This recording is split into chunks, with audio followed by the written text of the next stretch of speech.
Hi there and welcome back, friends of a thoughtful gaming experience. This is your host Emmanuel Can with another guide for Wizardry 8. This time we're going to build the best samurai that we can build, probably.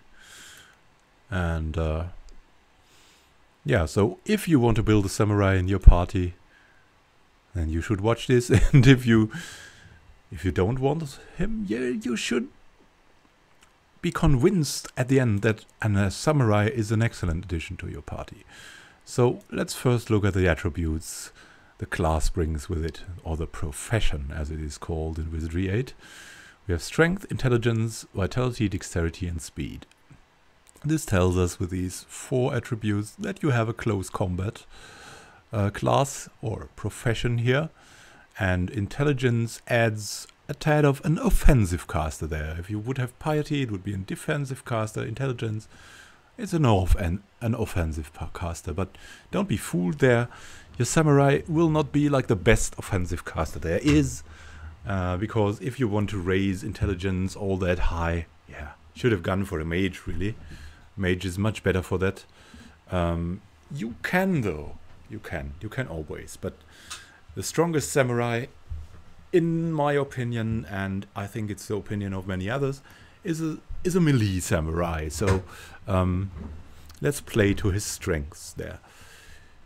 So concentrate on the attributes strength, vitality, dexterity and speed, and you will be fine. Especially what can the samurai bring to the table for you. You seek melee damage, the samurai has it. You seek the wizardry buffs.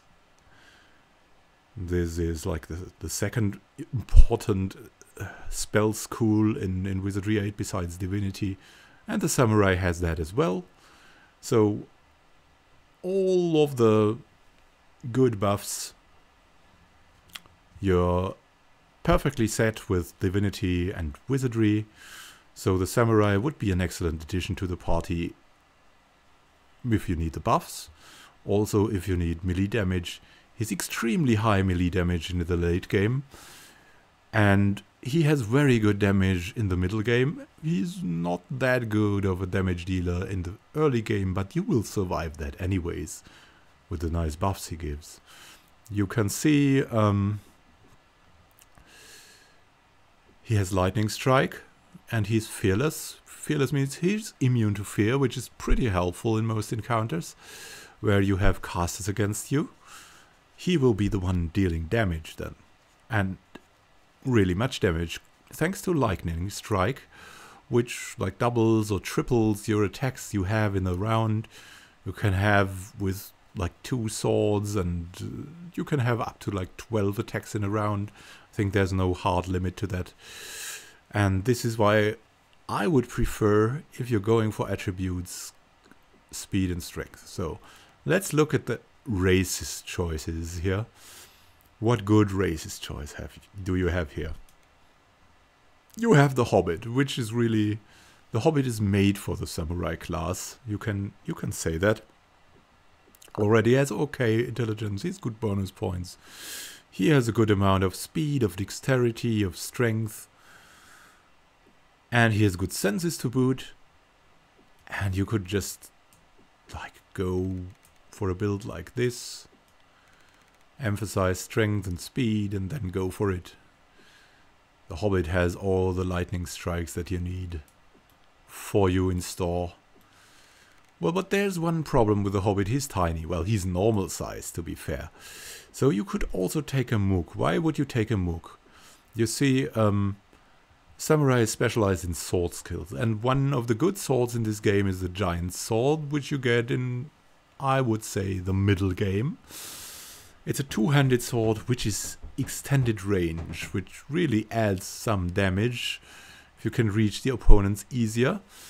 So you could take a Mook then. He has low piety, he has good resistances, and he has quite good senses. He has not that many bonus points, but anyways, a Mook would be a good samurai as well.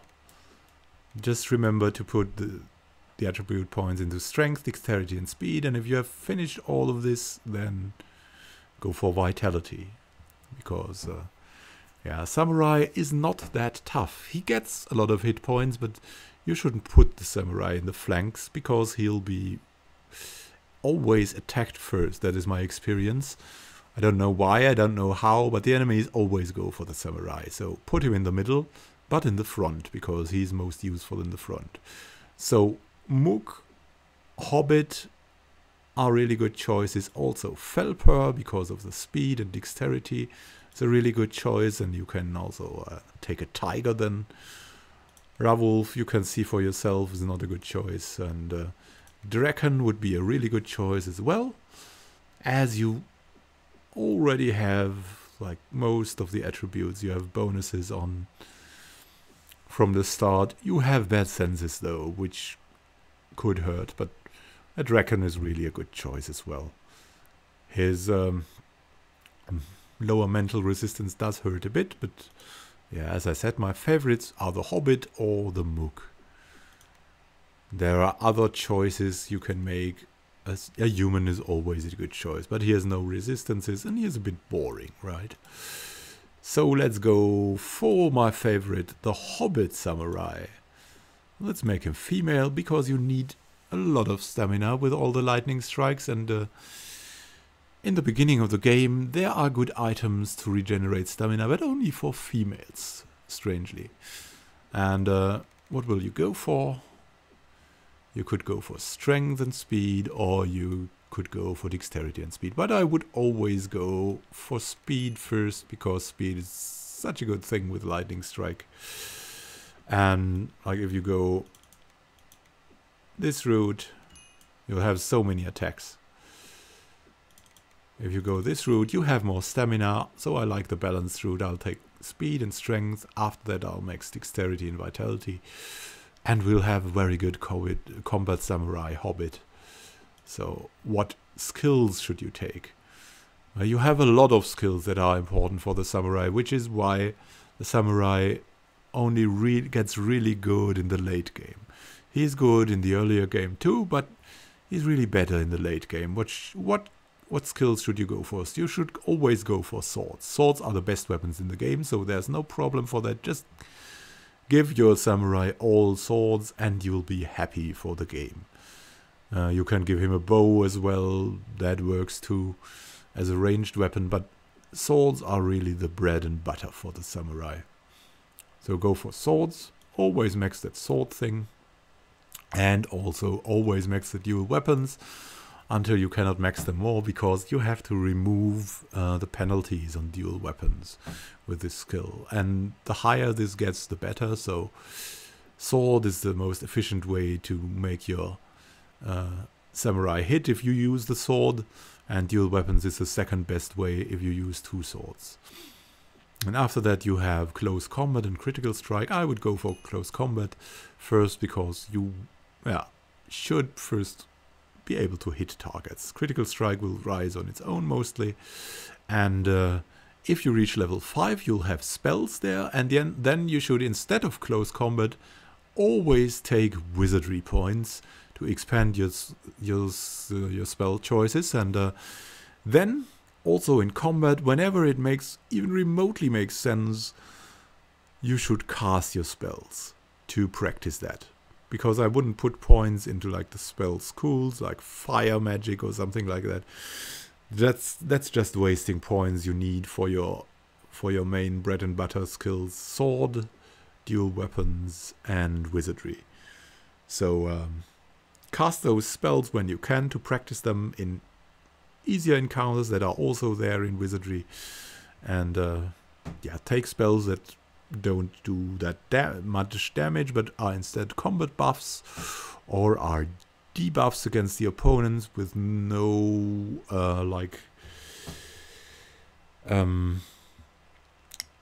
no high requirements on the resistances, like something like itching skin would be okay, or something like that.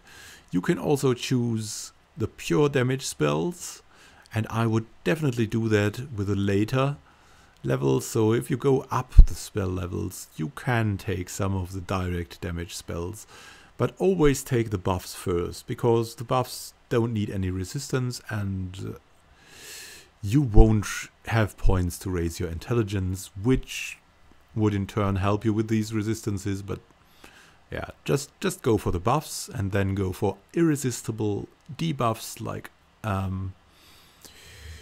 armor melt, and then go in the late game, go for some really damage spells.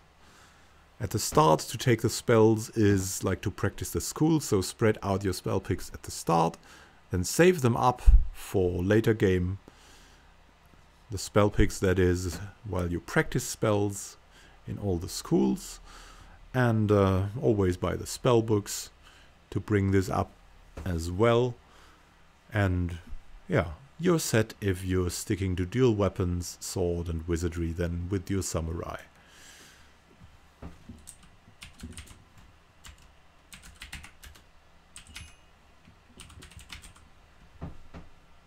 So, what is there to do? How to play the samurai? As I said, put him in the middle, put him to the front, not at the flanks, not where he or she is exposed, because she'll be attacked most of the time by all opponents. And yeah, shred enemies to death. That's what the samurai is all about. It's a very fun class because of the lightning strike, and you'll enjoy playing it at least from the mid game on. But also, let's be honest, the early game is quite easy, and the samurai is all about gaining skill points there. That's the fun then. And also some good damage, of course. So have fun with your newly built samurai. I wish you happy gaming. If you have any questions, ask in the comments. Also, look in the description where you'll find more guides for building Wizardry 8 characters. This is an ongoing series until I've covered all the classes, so be sure to check for that. Also, I've made a tutorial about party building, and in the Let's Play I have in the links as well. In the first 10 videos especially, there are many direct tips for the beginners, how to survive the first level, so to say, in Wizardry 8, the monastery. So have fun with that, share it with other interested people, and yeah, see you in the next episode, or see you in the next guide video as you like it. Have fun with your samurai. This is Immanuel Can, signing out.